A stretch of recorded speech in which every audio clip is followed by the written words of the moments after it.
This week's episode of the Slash Filmcast is brought to you by Audible. Please visit audiblepodcast.com/filmcast for your free audiobook download. That's audiblepodcast.com/ and then the word filmcast. Also, one programming note. In the time since this episode was recorded, it has now become clear that Madagascar 3 actually took the weekend in terms of box office and not Prometheus. So maybe we should have reviewed Madagascar 3 instead. In any case, enjoy the show.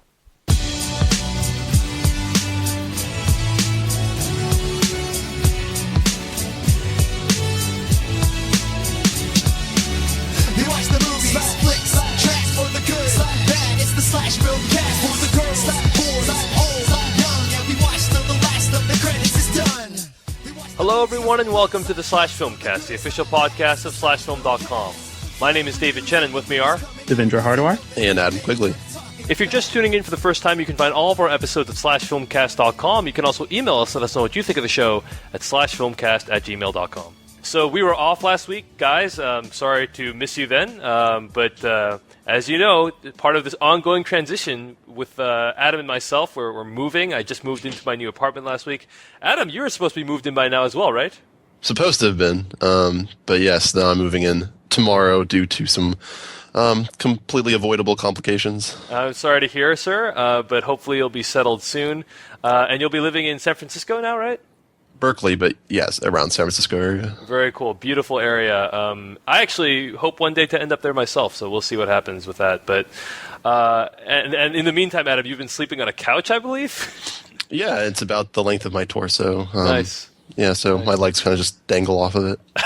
I'm sorry to hear. Well, Adam, sorry that it's been a rough last week, but hopefully our discussion of Prometheus and the ensuing feedback will provide some light into your life. I'm sure that's going to be what happens. Absolutely.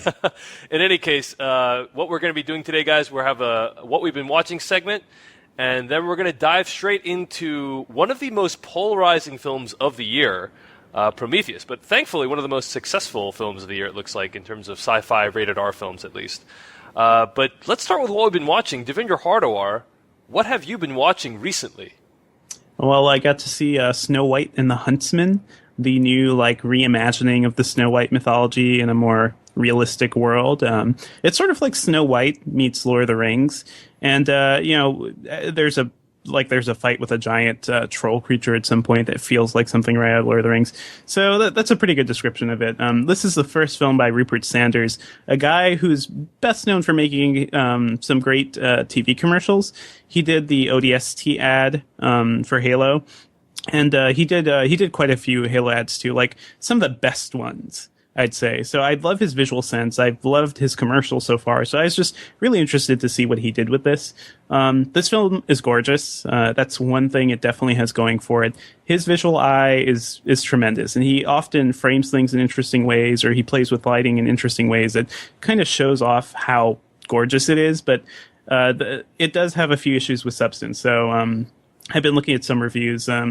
I think the biggest problem with this movie may be that it feels really disjointed. Every scene feels like it's basically leading into... they almost feel like separate commercials or music videos on their own, and they're not connected very well. So that's kind of a shame. But you have Charlize Theron in this, also in Prometheus as well. She is tremendous in Snow White, and I think she's reason enough to check this movie out. Maybe in a matinee or something, because she plays the evil queen just so well. There's a lot of things going on with her character, sort of like a post-feministy or, I don't know, pre-feminist take on the character. There's lots of things here dealing with body image. The movie brings up some interesting ideas, doesn't really, drive them all the way home. But I thought that enough for a movie like this. I wasn't really expecting anything.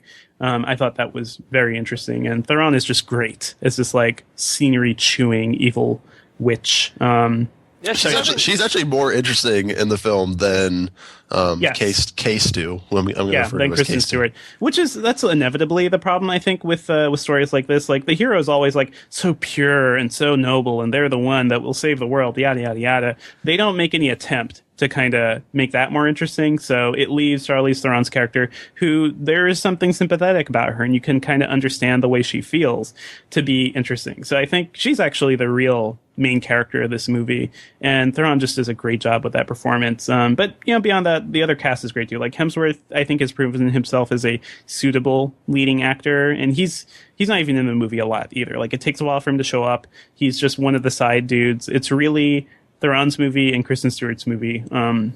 Kristen Stewart, I guess, is fine in certain things. By the time she's putting on armor and trying to rally the troops and stuff, that doesn't quite work. That could have been... The problem is it's not a well-written role, so it's kind of up to the actor to kind of... Well, it's also... Not only is it not a well-written role, but it's also, like, she's so horribly miscast. Like, there was no way, like, Kristen Stewart could have done anything with this role. It's just, like, it does not suit her at all. Well, she plays like the innocent Snow White character thing. That's fine. Like, that could be Kristen Stewart. She doesn't actually have to do anything. But yeah, the fact that she has to like get up and start fighting and be more active, it doesn't quite work. I'm not sure if it's just because we've only seen her be the passive character in Twilight most of the time. I'm not sure if it's just like, her. You look at her eyes, it's like there's this sense of she cold, feels dead eyes. Yeah, she has these cold dead eyes. She feels passive, and then she's supposed to be this sort of like lively, spirited individual that like speaks to animals, communicates with them. Yeah. And it's just like it's every time she does anything that Snow White is supposed to do, I feel like I'm just being told like, oh, this is who Snow White is. I don't actually feel like I'm watching it. Exactly. Yeah, we were constantly being told how pure and how great she is. A better actor, I think, a more interesting or an actress with a personality that can kind of inject something into this role, I think would have been better. So that's a shame. That kind of kills the movie in a way. But the dwarfs are here. They're great. Ian McShane is there. Nick Frost is there. They're funny. Like, the movie has some great scenes. It's filled with fairy tale logic and big action movie logic too, so that could hurt it for some people. Like, a lot of things happening at the beginning of the movie happen just because these magical things are progressing her along, and then at the end, if you can take like the big action logic from things like Braveheart and Gladiator, just huge large scale battle scenes, things don't often make sense there too. So anyway, I'd say it's worth watching because it's a really interesting. I know Rupert Sanders has a great visual sense, and I kind of appreciate that. And Theron's performance, I think, is great stuff. Yeah, I think it's exceptionally well made. Rupert Sanders, I think, did the best he possibly could of what he had, and that includes the cast and the script. You can see, like, he has a knack for, like you said, like, individual scenes. The movie is very episodic. It feels like it has a series of, like, segments. And so you have, like, the forest scene. You have, like, all the stuff that eventually comes when the dwarves arrive. And I don't want to spoil specific things, but the imagery is just so beautiful. And you can tell that Rupert Sanders knows exactly what he's trying to get out of those individual moments. And that stuff he nails. It's just the problem is that he has to deal with two actors that don't really have very much chemistry together. And it's also trying to introduce this half-baked love triangle into the mix, which that character just feels so auxiliary. Yeah. And I actually kind of like some of the actor's like moments, some of his little mannerisms that he brings to the role, but he doesn't really get a chance to do anything with that character. It's kind of like, oh, well, you're here too. Or be badass once in a while. The character is the prince character in this story. So, he meets Snow White early. So I don't even know what the point of the love triangle is. Yeah. It's they introduced it was to compete with Twilight and like the Hunger Games. I mean, you can tell it's so deliberately shoehorned in for that purpose. But no, all they've marketed is K-Stew and Seahems. Well, and why not? Because Chris Hemsworth headlined Thor, and that movie actually ended up being quite successful. K-Stew, obviously, in the Twilight movies. And I think it's kind of a coincidence that these two actors ended up being box office juggernauts in the same film, which is, I think, it sort of contributed to why this film did so ridiculously well when it came out in theaters last week. So, I definitely can't fault Sanders for his, like, I don't know, his drive to make this film. Apparently, one of the early shots is when I think the princess or the queen at the time gets pricked by a rose and like drops of blood fall. I read in an interview that they couldn't get those drops of blood right with special effects or with CG or anything. So Rupert Sanders just like stabbed himself and filmed the blood falling down. So it's like the guy wanted to make a great movie. I appreciate. He literally bleeds for his film. Exactly. So I would say watch it just for that. Watch it just to see Rupert Sanders, sort of sacrifice his own biological material on the altar of art. But here's my question, guys. I have not yet seen Snow White and the Huntsman, but is the entire premise of the film that Charlize Theron is like the most beautiful woman in the land, and the mirror tells her that K-Stu is hotter than her? Is that what the premise is? K-Stu comes of age. Because if that's the case, I gotta disagree with the objective reporting by the Mirror here. No, you can actually tell that the filmmakers thought the same thing, so they actually have to give Charlize Theron like OLED age makeup to make her look less sexy. It's like, K-Stu does not compare. Well, the thing is, like, Theron's performance here, like, she looks young, but she has to suck the life out of young virgins to actually stay young. So we do see some scenes of her looking old and craggly. It's all about a body image, right? Like, it's really interesting to see how, like, the mirror is just, maybe the mirror is even toying with her. It's like, oh yeah, like, you have me trapped here.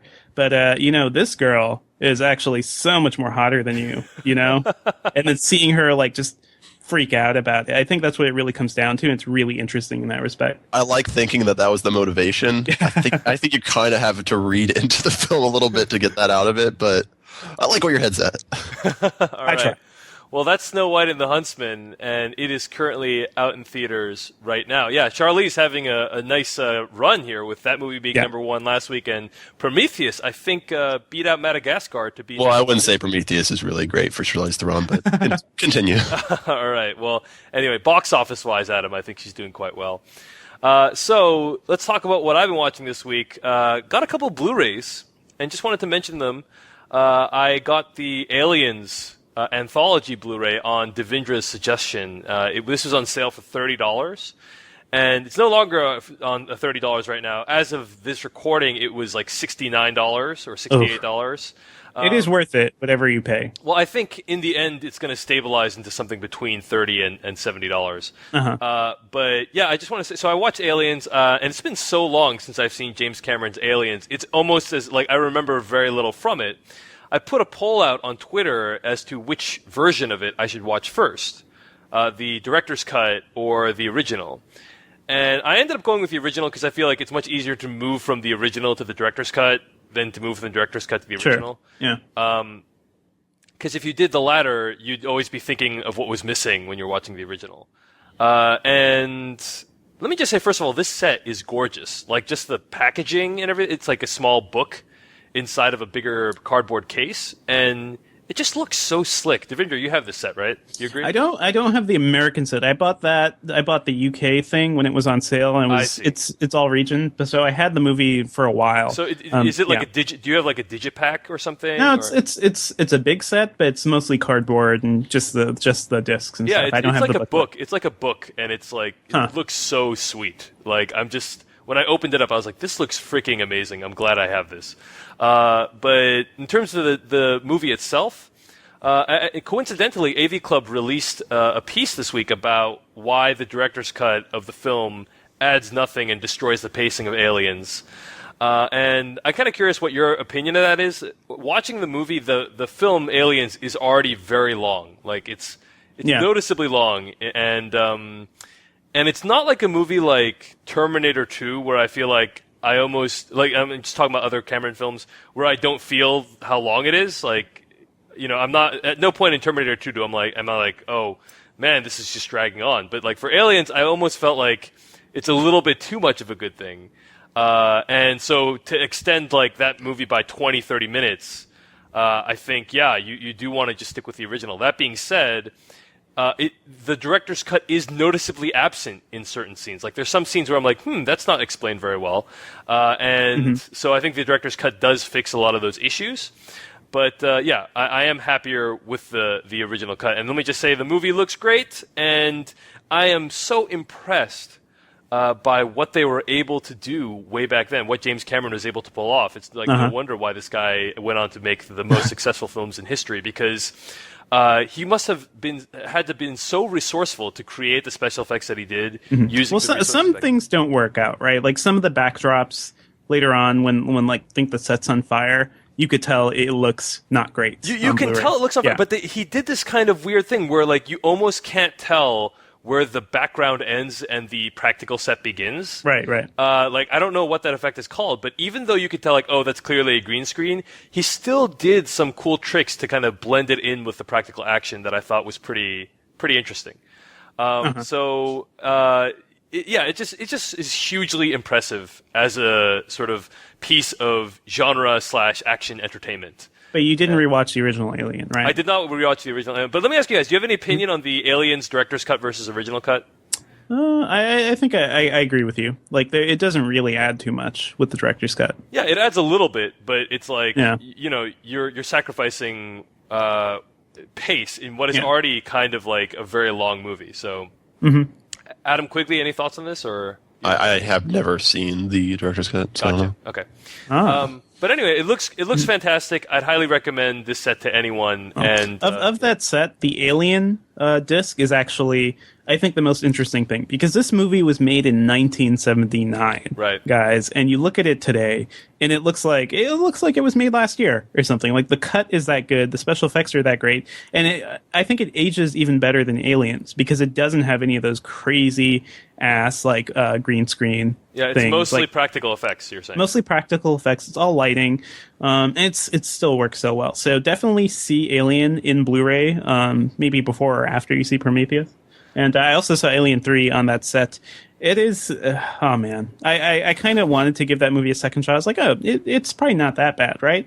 It's definitely not that bad. It's just there. You know? Yeah. I mean, it doesn't foretell the greatness of David Fincher that would come later. Yeah. It was just kind of boring, and I guess it's well. Have still you seen boring. the making? I've heard the making of Alien 3 that's on that disc is very interesting. Because I haven't seen that yet. Okay. So maybe there was some more interesting stuff going on there, but I think the basic concept of Alien 3 is just kind of boring. Like, she crash lands on this prison planet, and we spend the entire time in the prison, and there's no like greater. Like, there was no sense of how the prison fit into that planet. Like, the location itself just seemed weird. Like, they were on a soundstage the whole time. And one thing you can say about Alien and Aliens is that it didn't feel like you were just stuck on the soundstage, even though you technically were. I will say this about Aliens, that I think it is a lot less ambitious than a film like Prometheus, right? Sure, yeah. But that being said, I think it accomplishes what it set out to do far better than Prometheus does. And so it's like, how do you evaluate these films against each other? Should they even be evaluated? Because Aliens knows what it's trying to be, a kick-ass science fiction action film, right? One could argue Prometheus doesn't know what it's trying to be, but even if it does, does it accomplish what it's trying to be nearly as well? I don't know. But should we give it points for ambition? Probably. It's an interesting question to evaluate. In any case, Aliens is still really effective and really impressive, and I look forward to checking out the rest of this set. I also had a chance to buy the fourth season of Breaking Bad on Blu-ray. It came out this week. I got it for $25. And we've already pimped Breaking Bad a number of times on this show. If for some reason you're one of the people that are listening to this show that have not yet caught up on Breaking Bad, I urge you to do so immediately, because the fifth season's coming up in July, and I can't imagine it being anything less than spectacular. They only have goodwill to squander at this point. Because at this point, like when you're like when you so trust a show creator that you're like, whatever you're doing at the beginning of the show, even if it doesn't make sense, I'll trust that we'll make it to the end in one piece. That's how I feel about Breaking Bad. It's like, even if the season premiere is like terrible, I have so much faith in what these people can do that very little can shake it at this point.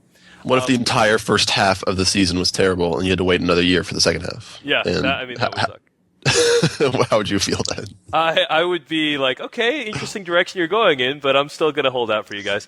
The Breaking Bad Blu-ray, as with all the other Blu-rays, is really impressive. Like, they really pull out all the stops on this. They put in so much special features. Commentaries on every single episode of the season, and tons of behind-the-scenes stuff, gag reels, making of featurettes. It's a great set. So Breaking Bad Season 4 on Blu-ray. I will say this, guys, and let me know what you think about this. Here's a miniature rant for you guys. What do you think about Blu-rays / DVDs that on every single disc they list all of the episodes and special features? And then you click to it and they're like, insert the other disc. Insert the other disc. I just find that really, really annoying. I wish you just list what's on this disc. I don't want you to give me some false sense that at the end of this disc, there's going to be this special feature or this episode. You're destroying my trust in the disc. Do you know what I'm saying? Yeah. Do you guys have any At opinion? that point, you just want to say, fuck it, let's stream everything, because you don't have these problems with streaming. Yeah, you don't have to waste that 45 seconds to take out the disc. And Well, it's not just the 45 seconds. agree. It's like the disc boot up process. No, I agree. It's gotten so ridiculous now that's the biggest problem for me. Sometimes, I think on the Game of Thrones disc, if that happened and you put in the next disc, the episode just starts playing. It doesn't reboot the whole disc. So that's cool. Yeah, that's good. But sometimes it's definitely rebooted the whole thing, and that's been super annoying. So do we have an opinion on this? Like, do we all agree with me that discs should only list the episodes and special features that are on that disc? Because, I mean, I think so. I mean, people are like, oh, well, at least you know where to find that special feature now. And I'm like, well, dude, there's only like 3 discs. Like, Yeah. I'm gonna. Well, I think the booklets or whatever that come with exactly. the set should be better about like saying specifically where everything is, because it's print really it, or print it on the disc. Like, put all the special features on one disc and just put them all. You know what I'm saying? But anyway, that's one rant. And then actually, here's another rant. We learned, this is like a film news bit. We learned a few weeks ago that the MPAA or whatever, or the entertainment industry, they're planning on putting additional FBI warnings in front of episodes, in front of video content, in addition to the existing FBI warnings that they have. And I believe that I have experienced them for the first time. That on the Breaking Bad Blu-ray, I think there's like an additional 2 warnings in front of the existing like red screen warning. And we obviously, you're listening to this last Filmcast, you probably know what our reaction to this is, but it's senseless and annoying, and it punishes people that are actually legitimate customers. Sorry, hold up. So you don't want to pirate less now that you've seen those additional notices? It's shocking. One could even argue, Adam, that I may want to pirate more because you're inserting sort of barriers to my content that I have paid money for. Whereas obviously, if you pirate, it's like there's no FBI warnings on the piracy. Well, now you're just being silly. Clearly, I am. I just don't, guys. I just do not understand the decision making about who thought it would be a good idea to insert more warnings. Like, who thought this would be effective? It just seems like bureaucracy or whatever gone totally awry, and it mildly upsets me. Well, eventually they're going to be like, well, you know what? Maybe streaming is more convenient. Let's make that more inconvenient. Eventually we're probably going to see some sort of warnings on streaming stuff as well. And at that point, I will just want to kill myself. Yeah, clearly. I'm sure Hollywood is licking its lips at trying to figure out ways to make streaming less accessible. But anyway, aside from those minor complaints, the Breaking Bad Season 4 Blu-ray, which I got for $25 on Amazon, is a pretty fantastic deal, and I'm glad I waited. Like, I really wanted to rewatch this season, but I'm glad I waited to buy the Blu-ray as opposed to just buying the entire season for $30 on like iTunes or something, or on Xbox, because it's worth the wait for the high quality video and for all the special features. Anyway, that's what I've been watching recently. Adam Quigley, what have you been watching? I started watching Doctor Who, or I should specify, I started watching the 11th Doctor Who. Nice. Yeah, with Matt Smith. And so that's my introduction. I don't know if that's actually a good starting point, but for me it definitely was, because this show is fucking crazy. And it's so weird to watch this show that's been in existence for how long? Like, it's all coming off an established mythology. And you can tell that while watching it. You can tell that it's because they have these recurring like villain characters like the Daleks, which are like the most ridiculous central villain to have for any show. Like, you look at like the Cyborg, the Borg for the Borg, yeah, for Star Trek, and I see those and I'm like, okay, yeah, I can understand like why those are like the. Now be afraid of a plunger. Yeah, it's like they're giant trash cans with like a plunger for an arm. It's like, you're supposed to be afraid of these guys, but the show has such a fun, like whimsical spirit to it. It just has this childhood sense of wonder, and it's so committed to being as absurd as possible that it's actually really, really entertaining. I think if I was a kid, this would be like my all-time favorite show. And the premise of it, I don't know why, like, I never really gave it much thought before, but it's so brilliant because they've literally like opened themselves to every possible scenario like ever. It's like, oh, there's a fucking time traveling device, which happens to be a phone booth called the TARDIS, but they enter it and then they go to like any universe ever, like alternate dimensions, just infinite. And they come up with the most ridiculous possible scenarios you can imagine. Just like the second episode alone, by the time they start talking, it's like what a majestic creature, the star whale. They're like people flying on a giant whale through space. And that's not even the most ridiculous thing about the episode. Anyway, this show, I haven't actually watched that much of it, but just from like the 5 episodes I've seen of it so far, I'm already in love. Even though at the same time, I do think it's kind of bad. Like it feels like a B movie. And the companion character, Amy Pond, is the worst. Like, I actually find it amusing how annoying she is because every time she does like this sort of snarky reaction to things, I kind of just want her to shut up. But then she always manages to give that little sliver of humanity that saves the day in the end, which makes me hate her all the more. Adam Quigley, Amy Pond is perfect. So. Oh no, she's the worst. But what's great about the show is it has that balance with like these crazy ideas, this B movie sensibility, but it's just so much fun. I think that's what it really comes down to. Yeah, Adam, what is your preferred method of consuming these episodes, by the way? Netflix watch instantly. Very cool. And so I'm after I finish this, maybe I should start working backwards. I don't know. Devindra, you seem to be more of an experienced Doctor Who fan than me. What would you recommend? The season, I forget who the actor was before this, was not that great. But David Tennant. Yeah, the David Tennant one was kind of boring to me, but the one before that, with what was his name? That was like the first Eccleston. Is that Eccleston? The Eccleston Doctor Who I had a lot of fun with, maybe because that was the thing is you always have the closest relationship to your first Doctor, and that's just kind of how it goes. You never forget your first. Exactly. Doctor. Your first Doctor Who. But it's like that one. That was the first modern version of Doctor Who. That was like I think maybe around 10 years ago or so. And it was interesting to see it like try to compare against like more modern sci-fi shows like Battlestar and stuff. So, and Eccleston is a tremendous actor. So I loved seeing him in the role. David Tennant, not so much. You know, I have to agree with what you're saying, though, just because my initial exposure to Matt Smith was like, man, this guy is perfect. I don't want to see anyone else as the Doctor. And then I caught actually like 5 minutes of the Eccleston Doctor Who. And I mean, I probably am judging this prematurely, but just the little bit I saw, it felt like a more typical cop procedural that happened to have like ray guns in it. Yeah. It was, I don't know. I just love the way Matt Smith plays the character. It feels so fitting for who he is. So, Adam Quigley, you recommend Doctor Who to all our listeners? Anyone that still has that child in their heart and is ready for adventure. Yes. All right, you can check out Doctor Who on Netflix Watch Instantly. And I believe that's all we've been watching recently. So we're going to move on to our review of Prometheus. Before we get to our review of Prometheus, though, guys, we've got to thank our sponsor, audiblepodcast.com/filmcast.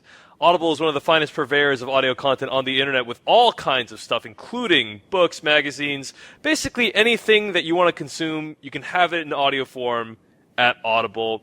This week, I want to recommend a book. I may have mentioned it in the past already, but here we go again anyway. It's called The Power of Habit, Why We Do What We Do in Life and Business by Charles Duhigg, narrated by Mike Chamberlain.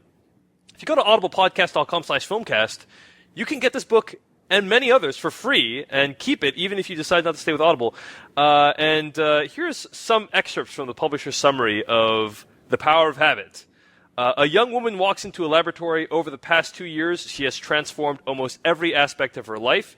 She has quit smoking, run a marathon, and been promoted at work. The patterns inside her brain, neurologists discover, have fundamentally changed.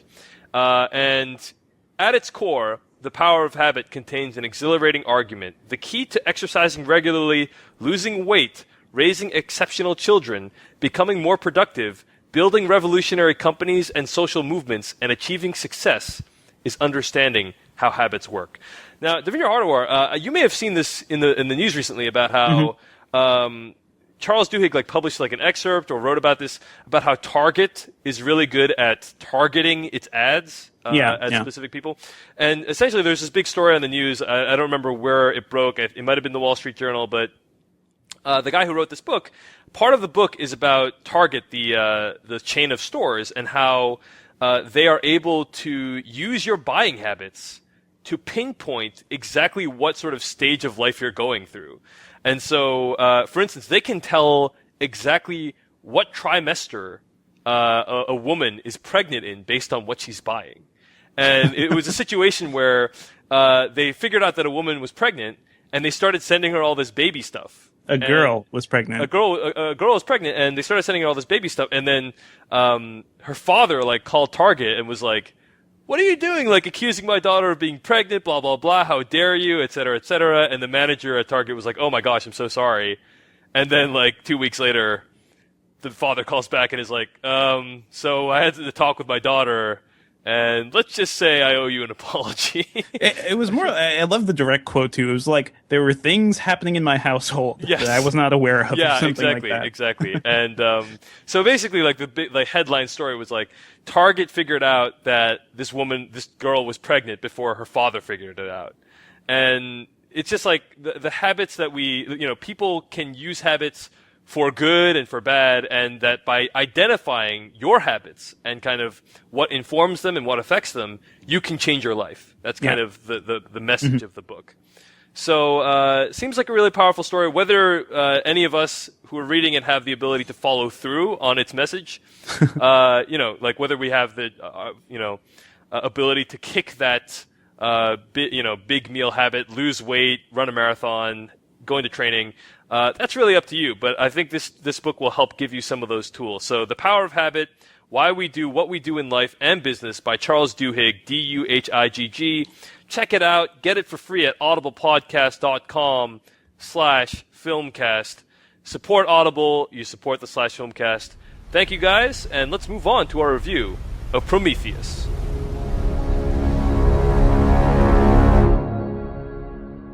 A king has his reign. And then he dies. It's inevitable.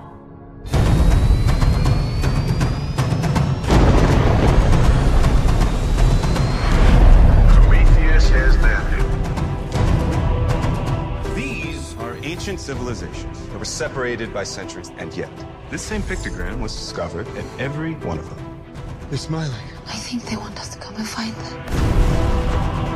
We're all here because of a map you two kids found in a cave. Not a map. An invitation. From whom? Please tell me you can read that.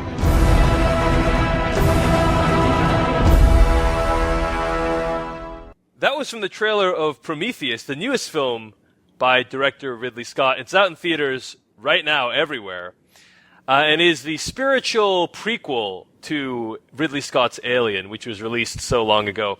This movie was written by John Spates and Damon Lindelof, a fact that's going to become important later on in this review. But in any case, guys, let me just say as a preface to our review that if you're listening to this review, there's a high likelihood you're going to be unsatisfied by the review, just for a variety of reasons. And one of them is just this movie, there's so much associated with this movie in terms of Ridley Scott, Damon Lindelof, and sort of the ideas behind the movie that it's impossible to kind of discuss all of them. We're just going to do our best that we can in the time that we have here.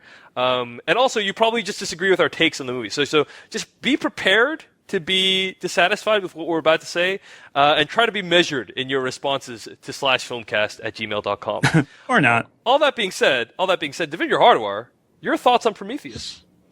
Yeah, so I actually just saw this movie yesterday, so I haven't had the whole week to fight with everybody about it and be in part of the bigger conversation. The big takeaway for me is that this is actually a good film, despite all the criticism it's getting. It's a good film. The real problem, is that it is so close to being a masterpiece. Yeah. And with a stronger script, with a little more, love and care, it would have been a classic on the level of Alien. And the fact that it's not is just, it's incredibly frustrating. So I can understand why everybody is, or a lot of people are disappointed by it and just railing against this movie. But it still has a lot going for it. Like it's gorgeous. Scott's visual sense we haven't really seen on display since Kingdom of Heaven, really. And Excuse even me, then, Devindra, yeah, I think we're forgetting Robin Hood here. yeah. Yeah, I remember the kids coming to save the day in that movie. Oh God, I forgot about that actually. Yeah, But, yeah. But anyway, like that was actually a good looking movie too. But the thing about Prometheus is that it's so everything about it. It's such like a cohesive visual work. The production design, the set design, the lighting, the DP in this, who a friend of mine reminded me, he also did Dark City, so you can kind of get some of that great gothic imagery in there. This movie is gorgeous. So it's not a movie that.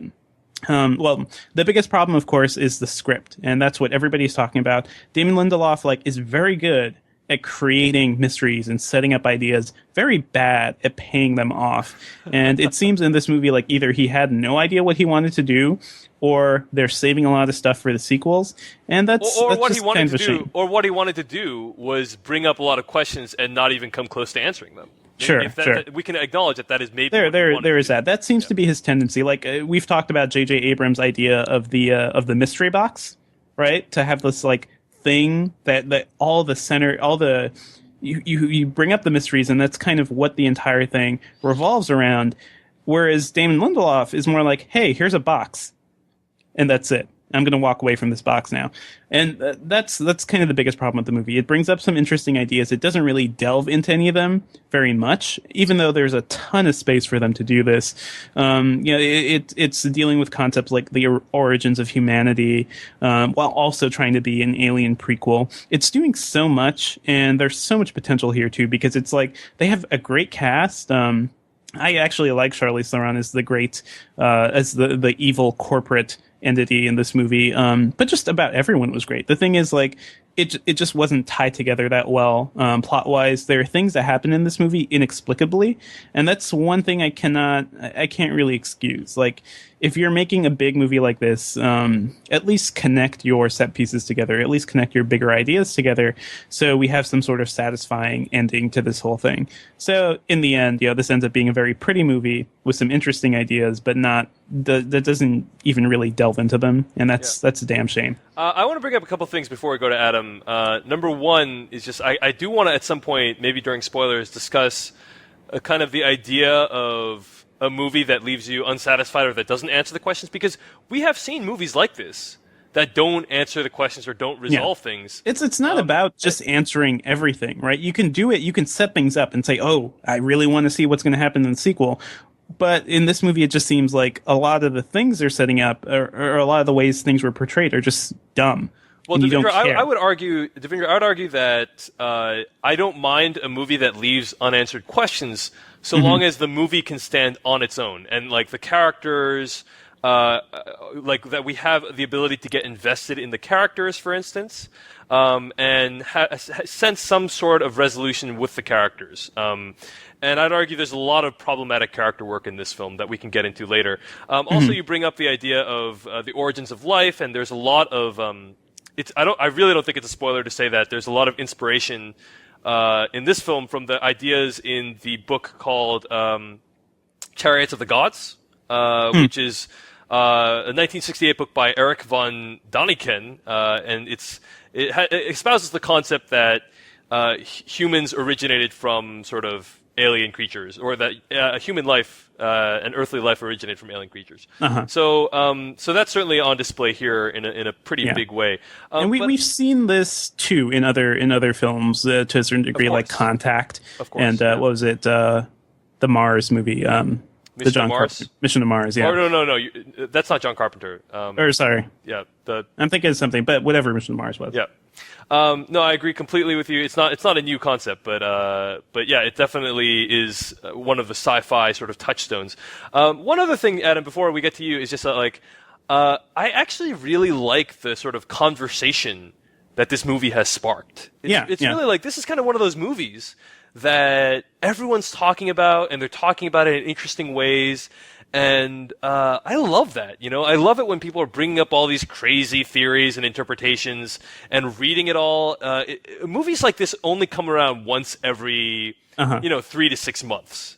That a movie comes every around. 3 to, I think like maybe once a year. Yeah, maybe once a year do we get a movie that like sort of sparks the popular imagination and conversation in a way that takes the best advantage of what the internet is capable of. And that's like sharing these sort of lengthy, deep interpretations of these films in ways that, that other movies don't spark and that other mediums can't facilitate. So I'm really kind of encouraged by seeing the reaction that film is still relevant, that we can still talk about these deep ideas in interesting ways.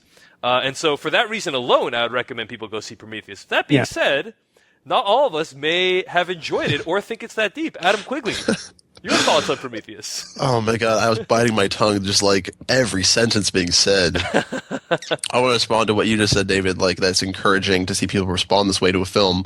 I don't think it's encouraging. I don't think it's encouraging because I think the only reason people are responding that way to Prometheus is because it's really fucking pretty. Like, it is a gorgeous movie. I mean, like, it looked expensive. You could feel the money on the money was on the screen. But no, I mean, like, genuinely, like, just the technical virtuosity on display is stunning. Yeah, and stunning, it feels deserving of a better film. And you really you want to love the movie for that reason. The movie starts off and already it's like awe-inspiring, and I was just completely enraptured. And the entire time I was just like, they're setting up all these ideas. And it's like, okay, well, they're just kind of saying them right now, but I was just waiting for them to actually start exploring them in any way, really. But that's all they sort of do is just openly discuss the ideas. And while they're doing this, they're like laying little bits of the groundwork for these different mysteries, and then you're sort of waiting for those to pay off as well. But then everything just sort of just stumbles out there, just one by one. They just devolve into one sort of horror, generic sci-fi cliche after another, and it's just mayhem. It all just feels like it's just like slurring out of Ridley Scott's mouth at that point. And I left the film so incredibly disappointed when those credits started to roll. I was just kind of like, that's it? That's what, like, not just that's what I've been waiting for based on the marketing and the buzz and the hype, but as the movie started, none of that mattered anymore. Like, I was so excited just based on the setup, the first act of the film, and that ultimately you see this just completely inept, stupid expedition by this team of supposed scientists who would just behave like complete idiots.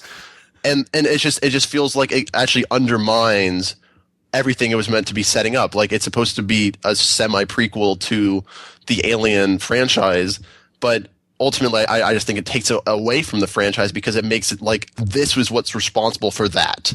And this is so trivial, so insignificant, so inconsequential, and so mindless that I couldn't get anything out of it. And trying to see people, like, listening to people discuss like the themes of the film has themes technically, but they're not like intertwined within the narrative. Like, they don't sufficiently pay off anything that's introduced. It's just a lot of everything. Basically everything results in a cop out. It's like, oh, and then monsters happen and then people get attacked. That's how everything seems to pay off in this film. And it's especially, we can be more specific in spoiler territory, but there's a certain point where I was like, okay, finally, now they're actually going to get to some genuine insight or some actual like one-on-one interaction with what's going on here. And it results in just like, oh, I'm gonna fucking kill you. Like, and then it's so disappointing, and it's so expected at a certain point that yes, very disappointing for me. Okay, I'm done. You guys can go ahead and respond. Yeah. I will say there's been a lot of fantastic reviews written about. I've enjoyed just reading a bunch of the reviews because they've been so good. Yeah. Frank Swain over at scienceblogs.com wrote a review called "The Science of Prometheus," a review containing a lot of spoilers. I'm not going to give away any spoilers right now, but I will quote from him here where he talks about the devices, the gadgets in Prometheus. He says, they're swish and smooth and white and very much like Apple products. And like Apple products, the people using them don't really seem to know what they're doing. and it reminds me of what you said, Adam, about how like these people seemed like they have no idea what the hell they're doing. And I will say, yeah, like this expedition that they're on seems pretty ill-conceived and pretty ill-planned right from the start. And, you know, again, quoting from Frank Swain, he's like, I have trips to the cinema with my buddies that are better planned than this $1 trillion expedition that these guys took. And that does end up leading to some problems in the plot, in terms of how, like, what the goal of this mission was and what they're trying to do. So that's kind of one point. Devindra, do you have any response to what Adam has to say? I also have further response, but I don't. I will say that I know how you feel, Adam. I know how it feels to be deeply disappointed by a movie that you were eagerly anticipating. So there are some interesting themes here going on. There are some deeper themes. The movie doesn't specifically touch on them, but it brings them up. And I do appreciate that it started that conversation. Maybe not in an interesting way like a movie like The Fountain does, which I wish there was a broader conversation around that movie.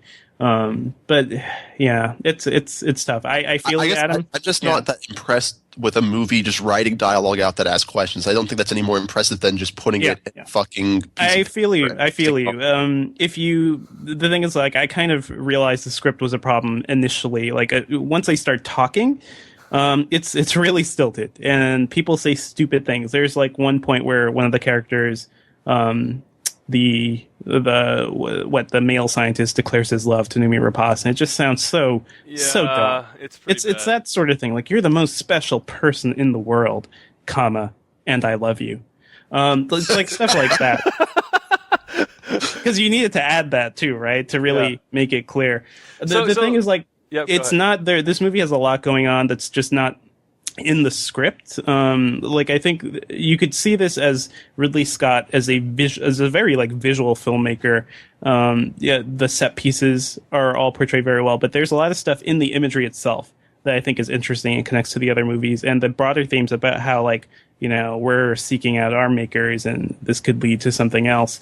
Those are interesting. So I don't know. I'd say it's worth a rewatch without, like, let yourself cool off for a while or something. Because I do want to see this a couple more times because the 3D is tremendous. Yeah, and we should say, this is one of the few movies where the 3D incredibly impressive. Yes, can we all agree on this? Oh, absolutely. Just sort of like seeing like Scorsese doing Hugo. This is what it looks like when a true master of cinema, right, like, takes a hold of this new technology and shows us something that they can do with it. I'm so glad actually a movie like this exists alongside Hugo, because it's so hard to defend a format that I know can be very impressive and utilized very well.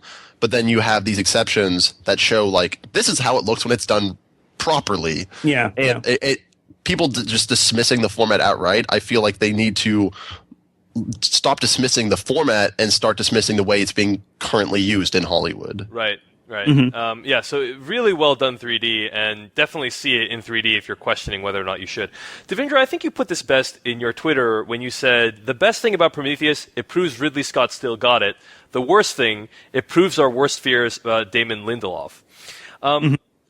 You know, I'm reminded of Walter Chaw's review at filmfreakcentral.net, and you guys, I'm going to be quoting from a bunch of reviews. Hopefully I'll throw these in, I'll throw these in the show notes afterwards, but I would recommend you read all of them, because if I quote from it, it's very entertaining as a review. But Walter Chaw opens his review. So, Devindra, your quote about Ridley Scott was quite charitable. Here's Walter Chaw's view.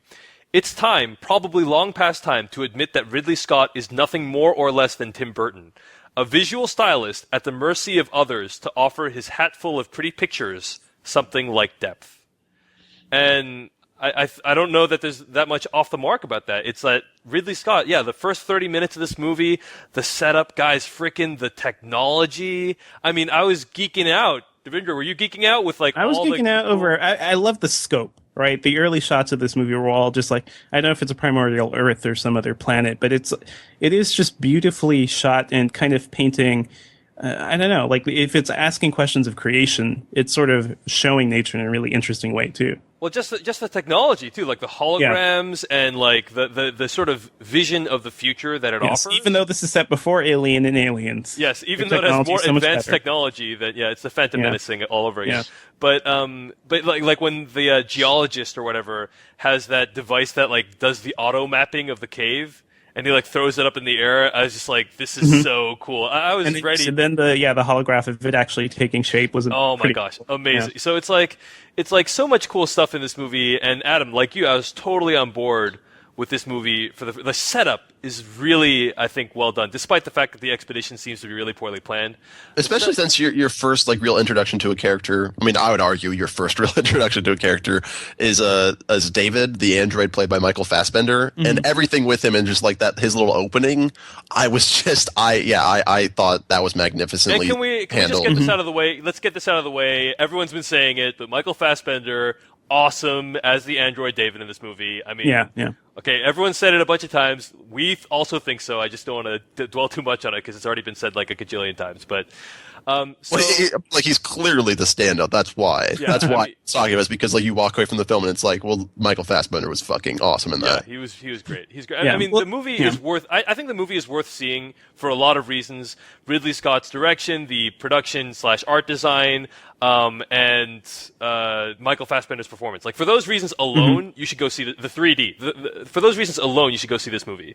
But and let me just say, I enjoyed the process of watching this movie. Like I was, enthralled the entire time. I was on the edge of my seat for many sequences. I thought many of the genre sequences were really effective. It was only until after the movie when I started to kind of ask certain questions about what was going on and start talking to people about it, start talking to Russ Fisher from Slash Film about it, and he pointed out a lot of the movie's many glaring flaws that I started to question, like, what is it that I actually saw just now? Like, the movie, like, throughout, you're kind of like, you're with it, you're along for the ride, but then looking back on it, what is it? And it gets very dumb very quickly. Yeah, and that's the big problem. Not that much. And I think the problem is, and I think my issues with the film are slightly different than yours, Adam, but I think that, I'm okay with a movie that asks questions and doesn't answer them. But my issue is that this movie does a lot of really stupid things on the script level that are end up being unforgivable, right? Yeah. There's just a lot of like basic script issues that seem like they were written. Again, we're talking about like. Let's get this out of the way too. This script was written by John Spates and David Lindelof. John Spates, who has only written The Darkest Hour before this. So a lot of people are sort of attributing a lot of it to Damon Lindelof, and I think that's rightly so. It's clear that Lindelof has his fingerprints all over this. So we will attribute it to David Lindelof, even with the acknowledgement that John Spates contributed a lot to this. Mm-hmm. But Lindelof, I mean, in particular, added in all the stuff about the origins of life, I believe, or at least he fine-tuned it. And that's kind of what some of the people find most objectionable. Probably poor choice of words, but okay. Yeah, no, fair enough, Adam. But yeah, like on a script level, just like it feels more like a pilot for a series rather than a self-contained movie, right? For a lot of reasons. I mean, one reason, you have a totally unnecessarily large number of characters on the ship, and it's just like you can't possibly expect all of them to be well characterized or have satisfying arcs, and some of them just seem like any arcs, right? It's just totally unnecessary. So you're introducing all these characters, each of whom has their own motivation or whatever, and so on a very basic level, like that's like not effectively done. And then we're going to get into this during spoilers, but there are some reveals that occur throughout the course of the movie, none of which are effective. And I'm talking, when I say reveals, I'm not talking about reveals of like, the chamber, like the place where they're exploring is revealed. I'm talking about like character moments that just land with a resounding thud. And so because you can't really get invested in any of these characters and what they're trying to do, the movie fails because of that. It would have the potential to succeed even while leaving a lot of these questions unanswered. That's what I contend. Mm-hmm. I contend that. I want to argue as well, though, that like my issue isn't that the movie doesn't like answer the question, like the biggest questions that life has, like that we've ever asked. I don't expect the movie to answer those questions definitively. I just wanted it to actually like explore those within the narrative the story that it was telling. I wanted it to actually feel like it was sort of having discussion beyond just literally characters having that discussion. Yeah. Mm-hmm. And I think part of where your dissatisfaction stems from, Adam Quigley, is that the movie just isn't really good at explaining what is going on. Yes, yes. And some might argue that this is a benefit to the movie. Oh, it doesn't treat the audience like they're idiots. But the issue I have with that argument is that there is a line. Except they're all idiots. Yeah. Well, I think there's a line that you can leave some elements in mystery, but if you leave plot point after plot point shrouded in mystery and make it really difficult to figure out, you're going to limit the audience's ability to connect with this.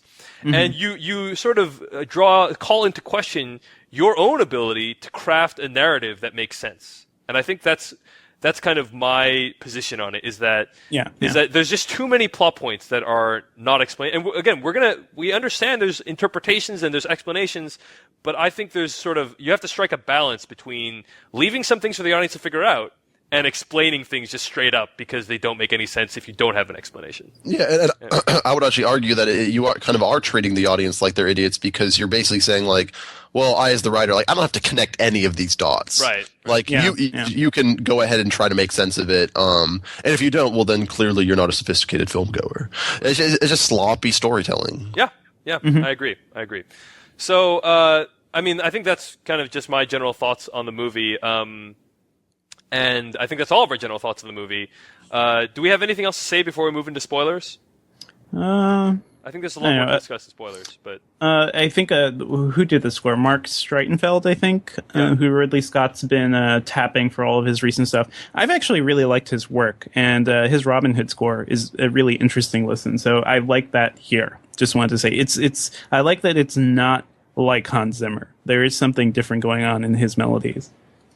I thought it was a solid score. Any of the other performances we want to sort of tip our hat to? I mean, I thought Idris Elba had a really weird accent. I don't know why they didn't just use a British accent for him.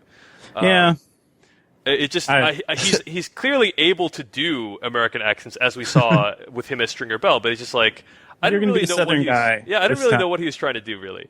Clearly there's some difficulty, like, with how similar, I mean, they're not very similar, but for him it seemed like there was a distinction between how American was separate from an English accent, and Southern apparently is very similar to an English accent, because he kept veering in and out of British and Southern. yeah, it was kind of weird. I thought Charlize Theron did a good job as Vickers, and I also thought Noomi Rapace did fine, although it seems to me like they're trying to position her as another Ripley, which just did not work for me. I don't know if, like... Yeah, you can't really blame the performance, though, because I feel like she didn't really have an opportunity to prove herself as a Ripley. But I do think I wasn't sold on her at the beginning just because she was given a lot of just ham-fisted dialogue, and just in terms of like the role she plays within the story is such, like, she's such a symbol. It's like, oh, she represents religious belief. The believer aspect was kind of annoying in her character. There was no nuance to it. For a scientist, it was kind of weird. I actually do think like she evokes Sigourney Weaver in some later scenes for sure. But the really interesting thing about Ripley was that she's just a blue collar worker. That's the thing. Like, she wasn't a scientist. She was a tough girl who was doing a simple job, and then things got out of hand. In this movie, it's very different. Adam, what were you going to say? What I wanted to say about Noomi Rapace, though, is that I feel like she handles the second half of the film a lot more effectively. I feel like if the second half of the film does work on any level, it's actually mostly because of her, because I feel like she responds to what's going on with such believable terror. Like, I felt the horrific anxiety that she was dealing with. And she's great. And the sort of the movie asks a lot of her physically. Yes. I mean, like, and she really delivers. So I think she does a great job there. Any failure of her character to be really iconic and memorable is totally the fault of the script and not of her. Yes. Yeah. And there's one other performance I wanted to bring up guys, Guy Pearce. I feel like we can't really say too much about that until spoilers, but I will say this. You see Guy Pearce playing Wayland early on in the film, and he is just caked in this ridiculous old age makeup. It is distractingly bad. Am I the only one that thought it was distractingly bad? No, you're not alone. Like, for a movie that can so well represent like an alien world, you can't get a guy's face right. Like, I think they were trying to say he's really, really old, guys. Like, they never outright say it, but I think the point is he is much older than any human should be at this point, and he's staying alive through technology or something. But it just looked really, really bad. Why not just hire an old actor is the question, right? Yeah. But then you can't have Guy Pearce doing a TED Talk, as the marketing. Well, you could recast a younger and an older. Yeah, like, that's this true. happen all the time. That's I don't know true. what the deal is. He looked like one of the characters from Back to the Future with old age makeup. He looked like either Crispin Glover or Old Biff. He looked like Old Biff. No, that's right. Yeah. Actually, I would argue that Old Biff was more convincing than Guy Pearce. Yeah, he totally was. But one thing I want to bring up. So for those of you who don't know what I'm talking about when I bring up the TED Talk, they actually had a fake TED Talk with Guy Pearce. Did any of you see this? Oh yeah, TED 20. I heard about it. Yeah. And I love. Originally, they actually wanted to have a scene in the film, right? Like, there's supposed to be like a dream sequence with David. So yeah, he interacts with Wayland when he's younger, and that apparently was cut from the film. So at that point, it's kind of like, ooh, like, well, we cast Guy Pearce already. I was reading Mitu Kondakar's review of this at metoo.nu, and she mentioned the TED Talk, and she says, speaking of Wayland, a side note, after watching the movie, I felt much more amenable towards the viral marketing TED 2023 talk released earlier this year. At the time, I was mostly dismayed by the fact that a fake TED Talk serving as sheer advertisement would even masquerade as such on the TED website. I felt it went against the things that TED should idealistically be about. However, in the context of having seen Prometheus, and noting the themes of criticizing human conceit and hubris, I realized the talk did a far better job of criticizing TED than I ever gave it credit for, by highlighting the sort of conceit that it sees TED teetering at the edges of. It just seems bafflingly to have gone largely unnoticed. So you can interpret that TED Talk as either a bald-faced commercial grab or as a sort of incisive critique against TED itself that maybe TED didn't even realize at the time. But anyway, enough about all this stuff that you might not have seen. Let's get into spoilers, guys, for Prometheus, starting right now. Now you're looking for the secret. Trying to see this coming? No, But you won't find it because, of course, you're not going to see this coming. you're not really looking. I have been puzzling over how it works. You don't really want to work it out. I have been dying to tell you. I want to tell you my secret. You want to be fooled. Okay, so in terms of spoilers for this film, one thing, let me just sort of clarify some of the reveals that I was referring to earlier. One of the reveals being that Numi Rapace's character is barren. And it's like, what? Like, where did that come? Like, that came out of nowhere? Wait, was that a problem for you? It felt like such a deliberate setup. It's like, 5 minutes later, then she gets impregnated by the fucking it wasn't alien set up- baby. I'm not opposed to the it's heavy-handed, Devindra. I'm not opposed to the concept of having her be pregnant. But the reveal was like they were having this conversation. And he said something stupid, and I thought that was actually a really interesting. I don't know. It was sort of more artful than some other reveals in this movie, like father. Yeah. At the end. Okay. That was the worst one. That was the Yeah. It's like, first of all, I mean, I think most people probably could have called that, and second of all, did that shock anyone? I did like an audible gasp because it was so nothing. There was no reveal. It's like, okay. Yeah, like how does that at all bear any significance? Like it doesn't affect. But that's the worst part about that character is like Charlize Theron is cast in this role, and that's the only thing she does throughout the film is say father. Basically, she reveals that she's the daughter of Wayland, and then dies. Yeah, because she can't run perpendicular to the ship. Run side to side, guys. So yeah, like it doesn't. You've seen that scene a bunch of times. You know that is supposed to have some kind of emotional resonance, but it doesn't. And it's like, why are we even supposed to feel that this is important? Is an important fact? Did anyone feel that the weight of this? No one felt. Wait, which one? The father or the Baron? The father thing. Okay. The father thing. It hit me with stupid is the thing. Like it's just like it is kind of the most obvious screenwriting trick you can pull, and unless you're actually using it to facilitate something, to move something forward, why do it? She could have easily not been the daughter. It wouldn't have changed anything. All right, guys, let's talk about some of the sort of bigger plot issues with this movie and offer some, hopefully, like, interpretations of why they happened. So in my mind, there's two big questions for me leaving this movie, and I'm going to attempt to answer them, and if you guys have any thoughts on them, feel free to chime in as well. But one of the things is, why does David infect Dr. Holloway? Yeah. Why does he infect Dr. Holloway with that? I don't think that's ever explicitly explained in the film, right? Am I correct about this? No, it's never explicitly explained in the film, and so one interpretation that I've seen is that David's kind of reporting to Wayland, who we find out later in the film is still alive. Mm-hmm. He's reporting to Wayland, and so the idea is that Wayland is trying to get in touch with the creators of human life so that they can help him extend human life. And so maybe the idea is that David infected Dr. Holloway because he's trying to see if this kind of black goo would, in fact, extend life. Yeah, it's a very, very scientific study. Yeah. carefully just sig the process, the events that would unfold. Right, yeah. In a controlled letting environment. this contaminant free. In a controlled environment. Yeah. So yeah, that in some way makes... Oh yeah, and also a lot of people are wondering what's going on at the beginning of the film. It seems clear to me that the beginning of the film is one of these engineers.